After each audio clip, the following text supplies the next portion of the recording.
hello student কি খবৰ বাৰু তোমালোকৰ আজি আমি ক্লাস 12 ৰ স্টাৰ্টিং কৰিম কেমিস্ট্ৰি যেহেতু মই তোমালোকক কৈছোৱে আগতে যে আমি কেমিস্ট্ৰি পুৰা সিলেবাস ওয়াইজ যাম যে যিদৰে টিউচনত পঢ়োৱা যায় তেনেকৈ তোমালোকে ইয়াতে পাবা এৰ কথাটো হ'ল যে কোনটো আৰম্ভ কৰিম পাৰ্ট তোমালোকে নিশ্চয়কৈ এনসিইআৰটি বুক কিনিছা চাগে তোমালোকে যি বৰ্ডৰে নহওক মই যিখিনি বস্তু দিম তোমালোকৰ যিকোনো বৰ্ডৰ কাৰণে এটো ইউজফুল হ'ব ঠিক আছে তো প্ৰথমতে আমি কি কৰো সদায় আমি সহজ বস্তুৰে আৰম্ভ কৰি টানলৈকে যাও ন আৰু তেনেকুৱাই বাৰু সহজ বুলিয়ে কম কিন্তু বহুতে টান পায় অৰ্গেনিক কেমিস্ট্ৰি অৰ্গেনিকত আমাৰ সময় বহুত বেছি লাগে আৰু বুজিবলগীয়াও বহুত বেছি থাকে আৰু ক্লাস 11 ৰ কনসেপ্ট তোমালোকক অৰ্গেনিক পঢ়োতে লাগিব সেই কাৰণে আজি আমি প্ৰথমতে অৰ্গেনিক কেমিস্ট্ৰি ষ্টাৰ্ট কৰিম আৰু সেইটো হৈছে তোমালোকৰ ক্লাস 12 ৰ ফাৰ্স্ট ক্লাস হেলো এলকেন আৰু হেলো এৰিন অৰ্গেনিক কেমিস্ট্রি ঠিক আছে So class 12 or hoy to class 12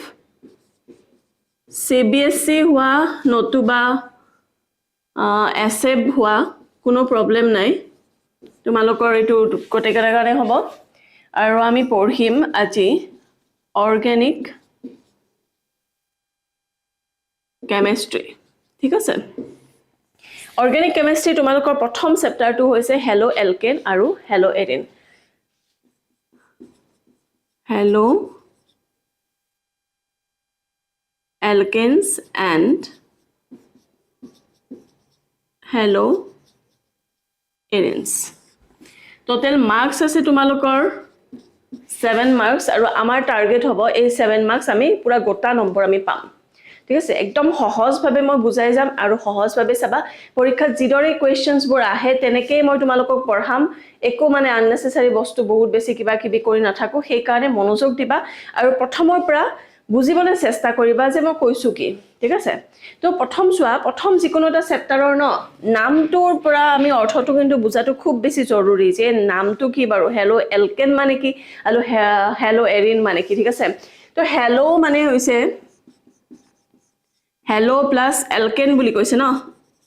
so hello এলকেনস hello মানে কি যিকোনো এক্স হেলো মিন্স হেলোজেন ঠিক আছে আমি জানো যে গ্ৰুপ নাম্বাৰ 17 টো হৈছে আমাৰ হেলোজেন তো হেলোজেনত আমাৰ কি কি পৰে সব হ'ব পাৰে Florin chlorine bromine iodine okay এইবিলাক হ'ব আমাৰ হেলোজেনস আৰু এলকেনৰ জেনাৰেল ফৰ্মুলা তোমালোকে নিশ্চয়কৈ জানা চাগে ক্লাস 9 10 তেই পাই গৈছা আৰু সেইটো হৈছে CnH twice n plus 2 যেতিয়া মই কথাবোৰ কৈ যাম যদি তাৰেও কোনোবাটো টপিকত কোনোবাটো পইণ্টত যদি তোমালোকৰ খকুচা আছে তোমালোকে কমেন্টত জনাবা সেই টপিকটো মই আকৌ ইলাবোৰেট কৰিম ঠিক আছে এতিয়া ধৰা কোনোবাই নাজানিব পাৰে যে এলকেন মানে বাকি তো এলকেনৰ কেনেকৈ আমি লিখো কেনেকৈ ফৰ্মুলাটো আমি মানে গটেকেটাত আমি এপ্লাই কৰো হেতু বস্তু যদি কাৰোবাৰ কিবা কনফিউজন আছে মোক কৈ দিবা মই নেক্সট ভিডিওত সেইখিনি কথাও বুজাই দিম ঠিক আছে মুঠতে কেমিস্ট্রি সহজ বনাব লাগে আমি কেতিয়াবা হয় ক্লাছৰুমত আমি কিছুমান বস্তু আমি বুজি নাপাওঁ আৰু খুদিবলৈকো ভয় লাগে টিচাৰে বা কি কয় মোৰো হৈছিলে তো তোমালোকে ইয়াতে কেৱল কুণ্ঠাবোধ নকৰিবা যি প্ৰবলেম আছে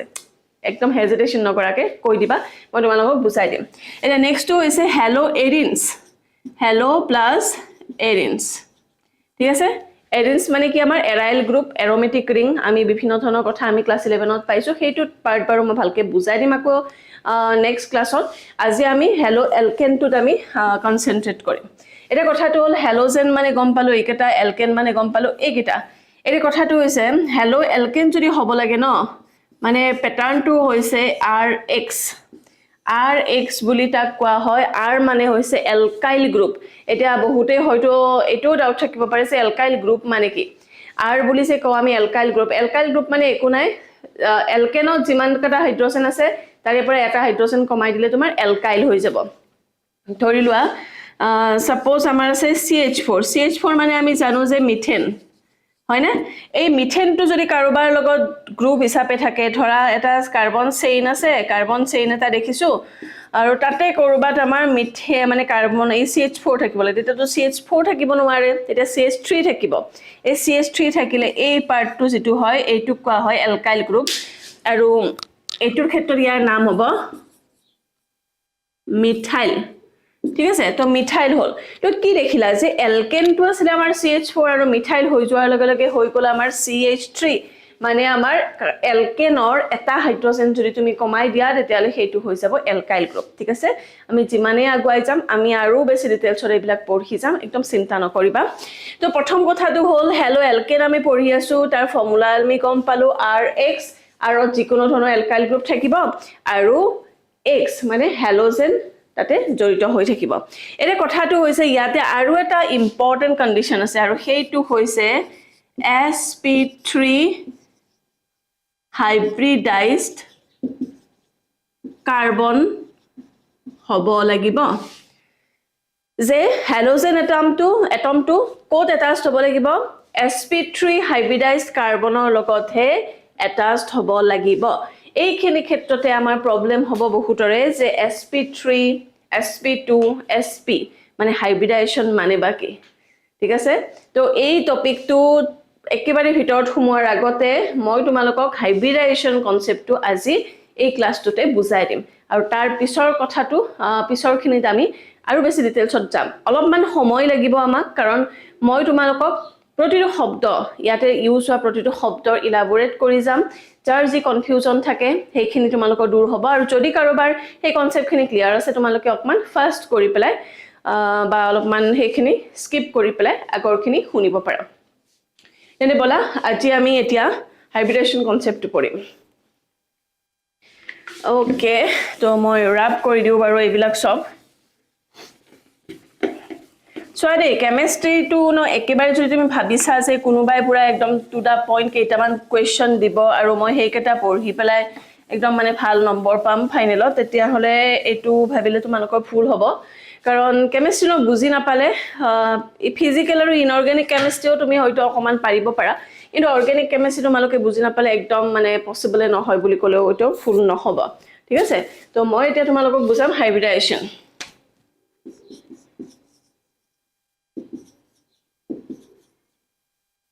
hybridization of carbon compounds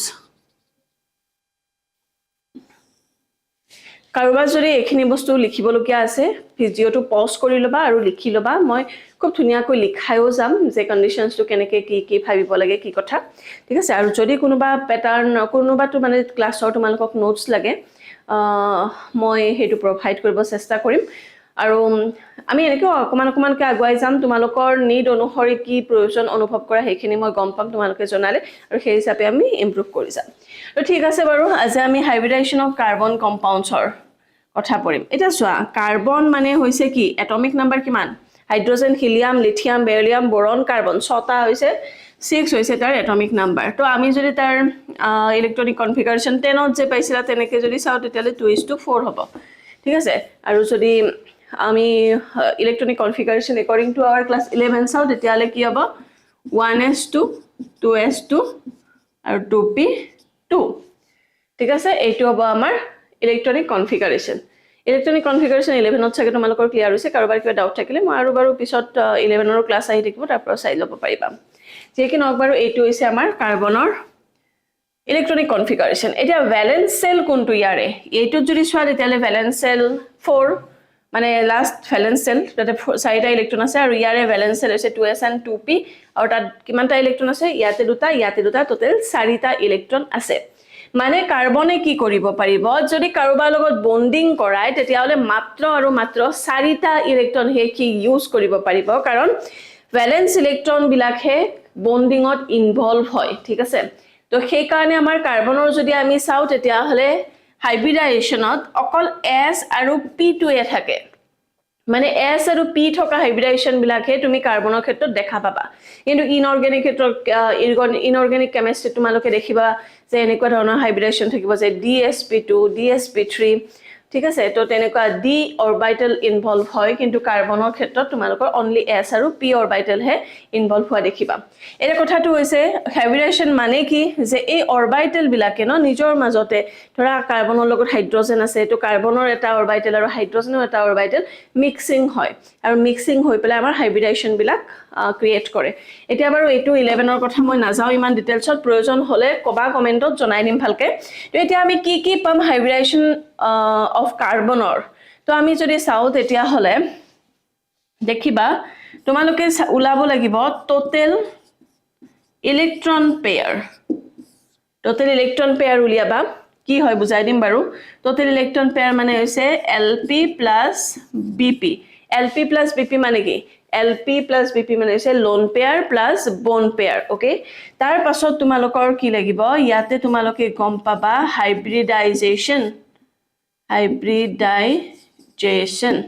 আৰু তাৰ পাছত তোমালোকে গম পাবা স্ট্ৰাকচাৰ ঠিক আছে এই টেবুলখন খুব ইম্পৰ্টেন্ট তোমালোকে লিখি ল'ব পাৰা কিন্তু চাবা এটা টোটেল ইলেক্ট্ৰন পেয়াৰ যদি কেনেবাকৈ মই এক্সাম্পলৰ সৈতে বুজাই দিম একদম ক্লিয়াৰলি বুজি পাবা যদি কেনেবাকৈ দেখিছে যে টোটেল ইলেক্ট্ৰন পেয়াৰ 2 হৈছে তেতিয়া হলে মানে কি হ'ব হাইব্ৰিডাইজেচন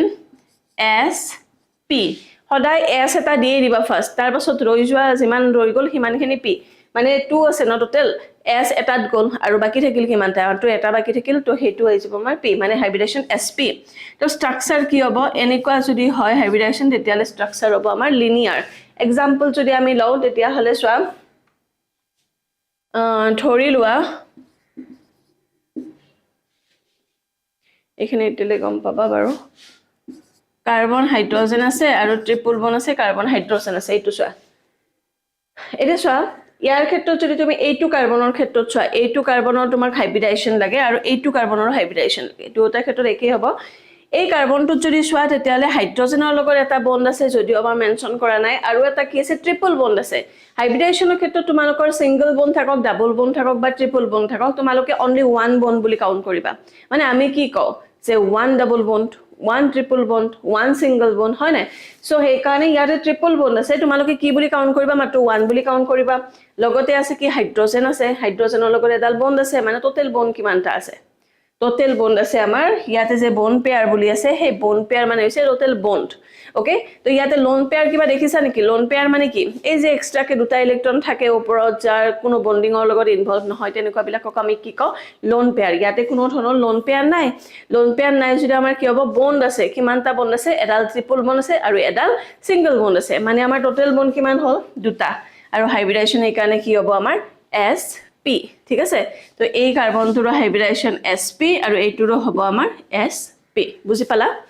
নেক্সট ওয়া টোটেল ইলেক্ট্ৰন পেয়াৰ যদি 3 হয় কিবা কাৰণত তেতিয়ালে কি হ'ব S ৰ কাৰণে তো এটা হ'ব বুলি কৈছো পাৰ্মানেন্টলি তো বাকি থাকিল কিমানটা দুটা তো বাকি দুটা হৈ যাব আমাৰ P ৰ ক্ষেত্ৰত তো SP2 হলে আমাৰ স্ট্ৰাকচাৰ কি হ'ব সদায় ট্ৰাইগনেল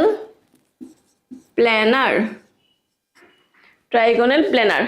এক্সাম্পল এতিয়া দিব লাগিল এক্সাম্পল ধৰা CH3+ মই সব কাৰ্বনৰে এক্সাম্পল দিছো দেই CH3+ মানে মিথাইল কাৰ্বকেটায়ন আছে ধৰা মিথাইলৰ লগত এটা প্লাস চিন আছে তো এনেকুৱা ক্ষেত্ৰত আমি কি কৰিম সে ইয়াতে সোৱা প্লাসটোত কি আছে কি নাই তো ইগনোৰ কৰা এটো বন্ড পেয়াৰো নাই লোন পেয়াৰো নাই মানে কোনো ধৰণৰ বন্ডো নাই লোন পেয়াৰো নাই প্লাসে কি বুজাই যে এটা ইলেক্ট্ৰন তাতে ভ্যাকেন্সি আছে বা কমি আছে ঠিক আছে তো বাকি থাকিল কিমান হাইড্ৰোজেন আছে তিনিটা তো তিনিটা হাইড্ৰোজেনৰ কাৰণে আমাৰ কি হ'ব তিনিডাল বন্ড আছে মানে তো আলটিমেটলি আমাৰ কি হ'ল কাৰ্বনৰ তিনিডাল বন্ড আছে মানে আমাৰ টোটেল বন্ড পেয়াৰ কিমান বন্ড পেয়াৰ হ'ব আমাৰ 3 মানে ইয়াতে কি হ'ব টোটেল লোন পেয়াৰ যেটো 0 বন্ড পেয়াৰ 3 আছে হাইব্ৰিডাইজেচন হ'ব SP2 আৰু ইয়াৰে ক্ষেত্ৰত স্ট্ৰাকচাৰ হ'ব ট্ৰাইগনেল প্লেনাৰ আৰু যদি আমি স্ট্ৰাকচাৰটো ড্ৰ কৰো কেনেকুৱা হ'ব মানে তোমাৰ কাৰ্বন এনেকুৱা স্ট্ৰাকচাৰটো কোৱা হয় ট্ৰাইগনেল প্লেনাৰ ঠিক আছে ট্ৰাইগনেল প্লেনাৰ এতিয়া যদি হে টোটেল ইলেক্ট্ৰন পেয়াৰ 4 হয় তেতিয়া হলে কিমান হ'ব S এটা যাব আৰু P তিনিটা কাৰণ আমাৰ কি হ'ব বাকি তিনিটা থাকিল ন তো এতিয়া স্ট্ৰাকচাৰটো কি হ'ব টেট্ৰাহাইড্ৰেল ওকে তো টেট্ৰাহাইড্ৰেল স্ট্ৰাকচাৰৰ আমাৰ এক্সাম্পল কি হ'ব কাৰ্বনৰ CH4 এনেকৈ আমাৰ মিথেনৰ স্ট্ৰাকচাৰটো যদি আমি ড্ৰ কৰো এনেকুৱা ঠিক আছে সো এইটো হ'ব আমাৰ CH4 বা মিথেন দেখা পাই আছানে নাইবা তোমালোকে এইখিনি ঠিক আছে বাৰু মই ইয়াতে ড্ৰ কৰি দিছো CH4 ৰ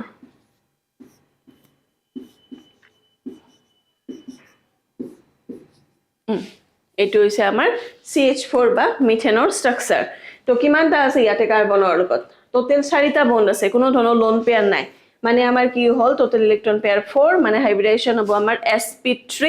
আৰু আমাৰ ষ্ট্ৰাকচাৰ হ'ব টেট্ৰাহাইড্ৰেল এইখিনি আছিল হাইব্ৰিডাইজেচনৰ কনসেপ্ট আৰু তোমালোকৰ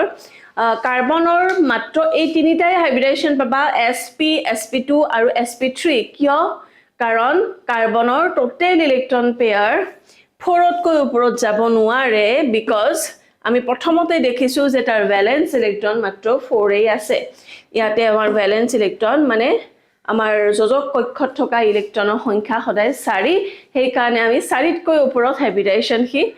বা 4তকৈ বেছি হি বন্ড কৰিব নোৱাৰে সেই কাৰণে এইখিনি হৈছে কাৰ্বনৰ হাইব্ৰিডাইজেচন আশা কৰো তোমালোকে বুজি পাবা আৰু এইখিনি হাইব্ৰিডাইজেচনৰ লগতে তোমালোকে হেলো এলকেনত যিখিনি হেলোজেনটো যেনেকুৱা কাৰ্বনত জড়িত হ'ব সেইটো হ'ব লাগিব আমাৰ sp3